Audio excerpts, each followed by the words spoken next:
श्री स्वामी समर्थ. माता रुक्मिणी विठ्ठलापासून का वेगळी आहे?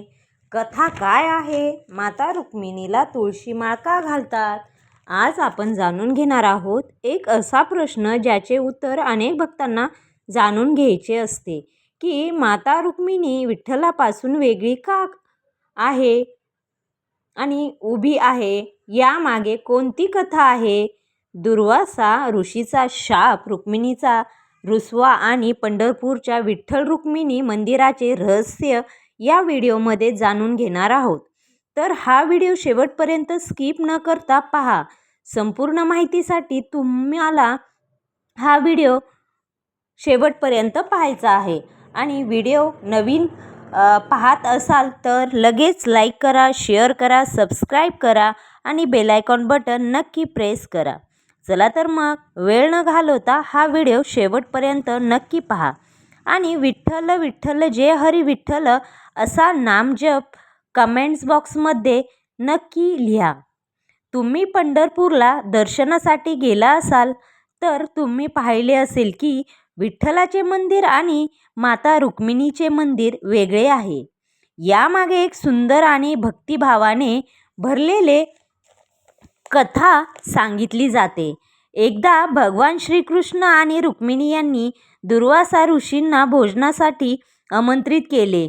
दुर्वासा ऋषींनी अट घातली की रथ तुम्ही दोघांनी स्वतः ओढायचा. प्रवास सुरू झाला. उन्हामुळे रुक्मिणी मातेला खूप तहान लागली. भगवान श्रीकृष्णांनी आपल्या पायाच्या अंगठ्याने भूमीतून पवित्र जल प्रकट केले आणि रुक्मिणीला पाणी दिले.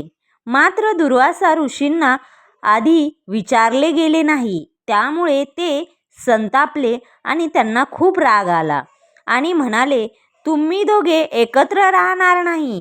पृथ्वीवर तुमची मंदिरे वेगवेगळी असतील, अशी त्यांनी त्यांना शाप दिला. लोकपरंपरेत ही कथा सांगितली आहे. त्याचप्रमाणे दुसऱ्या कथेनुसार रुक्मिणी माता काही कारणाने रुसून दिंडी अरण्यात जाऊन राहिल्या. त्यांना समजण्यासाठी श्रीकृष्ण आले. त्यावेळी भक्त पुंडलिक आपल्या आईवडिलांची सेवा करत होता. त्याने भगवंतांना थांबवण्यासाठी एक वीट दिली. भगवान त्या विटेवर उभे राहिले आणि तेच विठ्ठल रूप आज आपण पंढरपुरात पाहतो. यामुळे दुर्वासा ऋषी रागवले आणि त्यांनी शाप दिला, तुम्ही दोघे एकत्र राहणार नाही. लोक तुमची वेगवेगळी पूजा करतील असे मानले जाते की त्यामुळे पंढरपुरात विठ्ठल आणि रुक्मिणीची मंदिरे थोड्या अंतरावर आहेत. श्रीकृष्ण राधा आणि भक्तांमध्ये रमलेले पाहून रुक्मिणी माता रुसल्या आणि पंढरपुरात येऊन स्वतंत्र राहू लागल्या.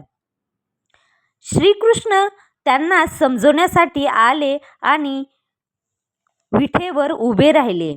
त्यामुळे विटेवर उभे असल्याचे रूप प्रसिद्ध झाले. यामागील संदेश असा होतो की पती पत्नीमध्ये प्रेम असले तरी रुसवे फुगवे होतातच. अहंकार न ठेवता क्षमा आणि संयम महत्त्वाचे आहे. देवांच्या प्रत्येक लीलेत भक्तांना जीवनाचा संदेश दिलेला आहे. त्याचबरोबर रुक्मिणी मातेला तुळशीची माळा का घालतात? तुळशीचे धार्मिक महत्त्व काय आहे? श्रीकृष्ण आणि रुक्मिणी यांचा संबंध काय आहे? तर रुक्मिणी माता या भगवान श्रीकृष्णांच्या अर्धांगिनी आणि माता लक्ष्मीचे स्वरूप मानले जातात. श्रीकृष्णाला तुळशी अतिशय प्रिय आहे. याचबरोबर याच कारणामुळे अनेक वैष्णव परंपरांमध्ये रुक्मिणी मातेलाही तुळशीची माळा अर्पण केली जाते. ही भक्ती, समर्पण आणि लक्ष्मी नारायणावरील श्रद्धेचे प्रतीक मानले जाते. तुळस ही केवळ एक वनस्पती नाही तर हिंदू धर्मात तिला पवित्र मानले जाते. तुळशीची माळ अर्पण करणे म्हणजे मन, वचन आणि कर्माने देवाप्रती भक्ती अर्पण करणे होय. अनेक भक्तांचा असा विश्वास आहे की रुक्मिणी मातेला तुळशीची माळा अर्पण केल्याने घरात सुख, शांती आणि समृद्धी नांदते. मात्र हा श्रद्धेचा विषय आहे आणि विविध भागातील परंपरा वेगवेगळ्या असू शकतात. त्यामुळे पूजा करताना स्वच्छ मनाने तुळशीची माळ अर्पण करा आणि ओम नमो भगवते वासुदेवाय नम या मंत्राचा आपल्याला जप करायचा आहे.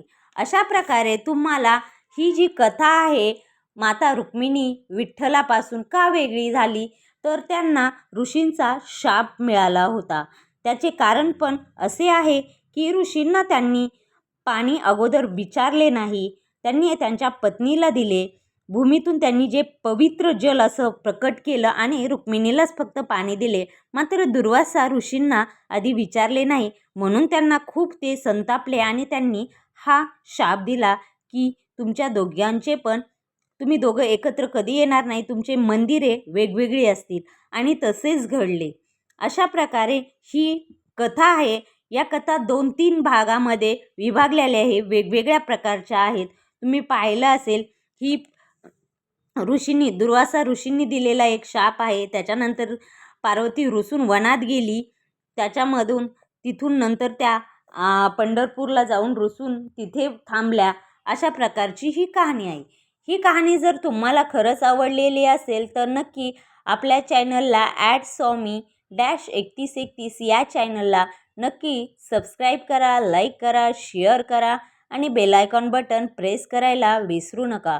कॉमेंट्समध्ये नक्की लिहा विठ्ठल विठ्ठल जय हरी विठ्ठल असा नामजप कमेंट्समध्ये नक्की लिहा आणि श्री स्वामी समर्थ, श्री स्वामी समर्थ हे देखील लिहायला विसरू नका कमेंट्समध्ये. तर रामकृष्ण हरी.